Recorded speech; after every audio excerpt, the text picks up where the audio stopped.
Hello there, and welcome to this presentation where we're going to be taking a look at all the new units in the Hunter and Beast DLC for the Empire and Lizardmen. We'll have a close-up look at all the units, their stats, and what their role may be out on the battlefield. So, prepare your mind box to download some knowledge. For Sigma. Or the lizards. So, starting with the Empire, let's take a look at their new lords. First off, the Huntsman General. A hybrid melee and missile infantry, focused more around his missile strength. In melee he's not too bad, but he doesn't have much armor or melee defense for a lord, so he may be able to pimp slap down some wizards, but I'd avoid everyone else. At range is where he excels, of course, with that high missile damage, which is anti-large, great for sniping down those monsters or larger lords and heroes perhaps. He has lots of range, lots of ammunition, stalk and vanguard deployment, so he's a proper sneaky skirmishing lord, and on top of that he has some pretty brutal abilities. With his oil flask, he can give the enemy a weakness to fire, and then he can use his hail of fire ability to give nearby friendly units fire damage, and well, things get burnt. He also has a magic missile ability, so overall is a nice skirmishing lord with a focus of taking down large targets with his support abilities and his own weapon damage. And then we have the big man himself, Marcus Wolfhart. He's pretty similar to the Huntsman General, just better at the job. He's better in melee, but still not fantastic. Personally, I'd stay away from those lord and hero fights. At range is where he's going to excel because of that high missile damage, which is now not only anti-large, but armor piercing too. For his abilities, he's got Focus Shot, which is a magic missile that does anti-large and armor piercing damage, so good for blasting down those large single targets. And he also has the Hunter's Snare for locking them in place with a net. So another nice combo, especially if you combine a few of your normal missile units in to focus fire whatever he locks down. That could be a pretty horrible combo. Still got the Vanguard deployment, still got the Stalk, got a bit of a missile resistance, some immunity to psychology, so yeah. Another nice powerful skirmishing lord for the Empire. Now to some heroes with one half of the dynamic duo, Felix. He is a melee specialist with armor piercing and anti-infantry weapon strength, good melee attack and defense, okay armor and leadership, so he can do well fighting heavier infantry, putting that damage on them, but his real strength comes in his abilities. Most notably, he can give regeneration to nearby lords and heroes, when they're in melee at least. And of course this is designed to go with Gotrek ideally, but it can apply to any lord and hero, so he can make a fantastic bodyguard to an Empire lord potentially. He can also buff a friendly lord's damage resistance and melee attack. And the other half of the duo, Gotrek. That's right, you've got a dwarf on the Empire. He's basically an unarmored Ungrim, he's unbreakable, he's got armor piercing and anti-large damage, magical damage too, tons of melee attack, tons of weapon strength, he has a charge defense, and most of his abilities are geared towards making him do more damage or trying to help keep him alive. He has damage resistance, he even has regeneration when he gets really low on health, so he's pretty tough and of course great for taking down those larger units. Now onto the infantry units, beginning with archers. These are a very cheap, cost-effective archer if you can make good use of them. They have about the same missile damage as crossbowmen, but much shorter range at only 120. So they've got some potential as a short-range defender. You could put them in the back of your backline and they can kind of help cover the missiles if any flying units come in or anything like that. So they'll have their uses, but overall just a cheaper missile alternative for the Empire. If you want something a little bit more sneaky though, you could grab yourself the Deathjacks, which are the Regiment of Renown version of the Archers. Very much the same, a little bit more missile damage, but they now have Stalk, Vanguard deployment and Snipe, so they can stay hidden while they're firing. Great for sneaking up on artillery that gets left behind, or any other sneaky deed you may wish to commit. Now to a stronger missile choice in the Huntsman. These are very much just crossbowmen to be honest, except they have anti-large damage, Vanguard deployment and Stalk. So they're great for taking down those larger targets and staying out the way while they do it potentially, perhaps teaming up with a Huntsman General to form a little sneaky ambush party. Or hiding out in the backline as they have Stalk, an enemy will charge a large unit in not knowing that they're there and then it'll get blasted down with their anti-large damage. A nice addition for helping the Empire control enemy large units. Although they do have sucky melee stats and low armor and leadership, meaning they won't trade well with other missile units or survive very well in melee. And there be a raw version with the White Wolves. Very much the same deal of course, with improved missile damage and considerably better melee stats, although still not a lot of armor, so missiles will take them down, so they could take on some lighter infantry potentially. They also have Encourage to help out nearby allies with their leadership and an immunity to psychology themselves. I guess this could be useful for when units get summoned on them like zombies or skeletons. They'll be able to fight them off and encourage their allies to help them fight them off as well, and they'll be able to negate that fear penalty.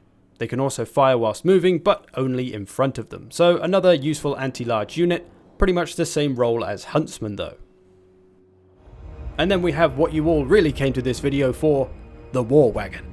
These heavily armoured carts of doom are capable of putting out lots of armour piercing damage in all directions, as they have a 360 firing arc with a pretty good 130 range. However, they do have pretty horrendous melee defense and not a lot of leadership, so you do have to be careful. If cavalry gets a hold of them, it'll probably put an end to them pretty quick. So you need to keep them safe, keep them out of danger, but as the game wears on, if you can get these around the flank, start shooting things in the back, in the late game they're going to be very difficult to stop if the enemy doesn't have anything to get after them with. So a nice new addition for the Empire, great harassing power with decent damage output. If you want something a little more explosive though, you could get the War Wagon with mortars in the back. This is very similar to the previous unit, except it can't skirmish and doesn't have a 360 firing arc. It can only fire in front of it. So it's basically just a normal mortar, but it's very mobile. It can get itself out of danger, it could potentially flank, although I'm not sure why it would really need to.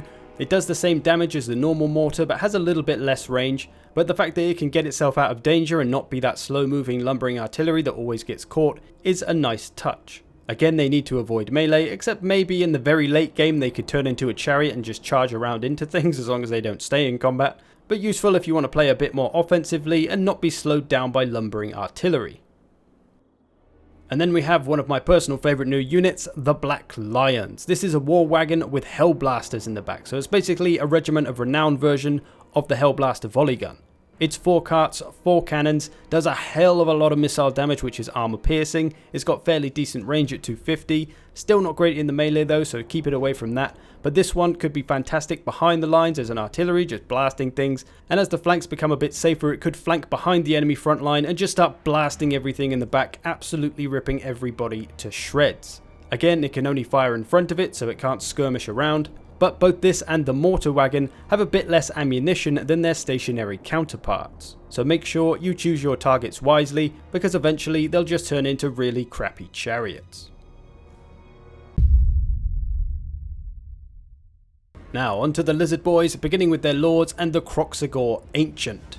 This scaly beefcake is a hefty damage dealer. He's got lots of armor, lots of melee attack, a whole lot of weapon strength, which is armor piercing, and anti-infantry. Fairly low in the melee defense though for a lord, but he does have a good amount of health. His abilities can increase his damage output and reduce enemy leadership, most notably. So a good choice if you're looking for a lord that can smash enemy elite infantry. And then we have the Great White Lizard himself, Gorok. He has a ton of armor, a silver shield to help protect himself, a good amount of leadership, great melee defense, a whole lot of armor piercing weapon damage, a physical resistance, a charge defense. He can give himself damage resistance to make him even more tanky. He can give armor and charge defense to nearby friendly units as well with one of his items, so a very powerful tank, going to be hard to kill, and he can put out a lot of damage, great for taking out infantry or maybe even lords and heroes as well. His biggest downside though is that he can't have any mounts, so he is only going to be on foot. So a good choice if you want a lord that can stay alive pretty well, although you may need to protect him if a goon squad comes his way. And then, as if the Lizardmen didn't have enough stuff already, why not give them a Slan Mage Priest of life? So now all those horrible hard to kill dinosaurs are now even harder to kill because they'll get some healing. He's very much your regular Slan otherwise, but he comes with the lore of life. He is the most expensive Slan of choice though, behind Lord Mazdamundi. But if you feel you need the biggest, baddest, oldest Kroxigor around, then Nakai the Wanderer is the one for you. He's an absolute melee beast with a ton of armor, ton of melee attack, ton of weapon strength. I mean a ton of weapon strength, 520 is pretty ridiculous. Armor piercing. He's pretty much the upgraded version of the Kroxigor Ancient, still has that leadership reducing ability, and his own unique ability which will increase melee attack by 44 and give a damage resistance to not only himself but nearby ally units as well. So group him up with a bunch of Kroxigors and you've got some absolute death on your hands when you pop that ability. So probably the best lord if you're looking to smash enemy infantry. And onto some of his kids now in the Sacred Kroxigors. Very similar to your usual Kroxigor, but they have better damage output, a lot more melee attack, magical damage as well, so they can deal with different kinds of enemies. So for the most part, they're really the same as normal Kroxigors, they're just going to be better at the job, which namely is just smashing infantry to pieces. Given that they're pretty quick though, they can be good for flanking too. And then we have a Regiment of Renown version of those boys, the Cohort of Huatal. Sacred Kroxigors, but now they have armor sundering. Some nice improvements to the stats with a good bit more melee attack, so they're going to put out even more damage than the Sacred Kroxigors, and they'll probably want to focus those elite infantries with lots of armor to make the best use of that armor sundering. They also have a physical resistance to make them that little bit tougher. And then we have the Razordon Hunting Pack, which is kind of similar to the other hunting pack, the Salamanders. They can do okay in melee, but they don't have a great amount of melee attack despite their armor piercing damage. But at range is where they're more effective, even though it's a short range, they've got armor piercing missiles with some good damage on it. I've come to think of them as a short range armor piercing skirmish cav, although they don't have 360 firing, so you do need to keep them moving, but if you can keep them alive through an entire battle, they probably will rack up the damage and do some good work. But the question still remains, are Salamanders more effective because they cost basically the same price? Perhaps useful against those heavier factions like Dwarfs and Chaos.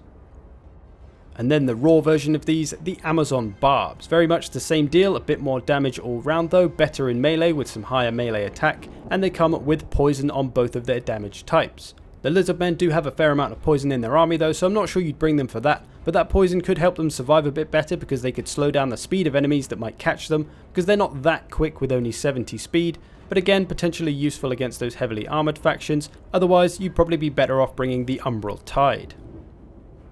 But if you've got a hankering for the biggest lizard in town, then you're going to want to look for a Dread Saurian, starting off with the Feral Dread Saurian. Lots of armor, lots of melee attack, a whole shice a ton of armor piercing weapon damage, and a tiny charge bonus.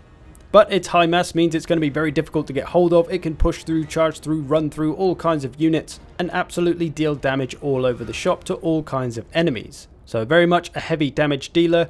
Beware with this one though, it can go into rampage because it is feral and it doesn't have a lot of leadership, so you will need to be a little bit more careful with this one lest it end up in a bad situation. If you'd rather not risk the unpredictability of a feral creature, you could try the regular Dread Saurian.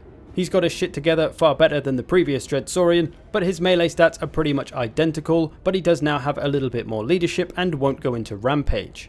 On his back he carries a family of skinks to their local holiday resort, and they'll quite happily shoot poisonous things at passers-by until they arrive at their destination. So expect lots more damage output from this one as it does have that powerful missile attack, although ammunition is limited.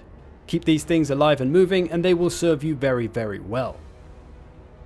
If you'd like to spend all of your money on the most expensive unit in the game, then you'll want to pick up the Shredder of Lustria, the Regiment of Renown Dread Saurian. It's now got improved stats with more leadership, way more melee attack, same weapon strength and missile damage, but better damage output all round of course than the previous unit, and also comes with some nice psychological abilities as well, including Encourage to help nearby units stay in the fight, and Dread Aversion, which is a constant leadership debuff to nearby enemy units. Combining that with its fear and terror is going to make it an absolute nightmare in the late game. So one of the most powerful units in the game, but like all of these Saurians, he is going to have to watch out for missiles because he is such a huge target. They will have a field day with him if he stands in front of them too long. Either way, a powerful but expensive addition for the Lizardmen. So there you have it. All the new units in the Hunter and the Beast DLC for the Empire and the Lizardmen. I hope this helps you understand the units a little bit better so that when you come to play the DLC for yourself, you'll know what these units are capable of and what they're supposed to be doing out on that battlefield. So I hope you've enjoyed this, thank you for watching, I will see you in the future, my friends.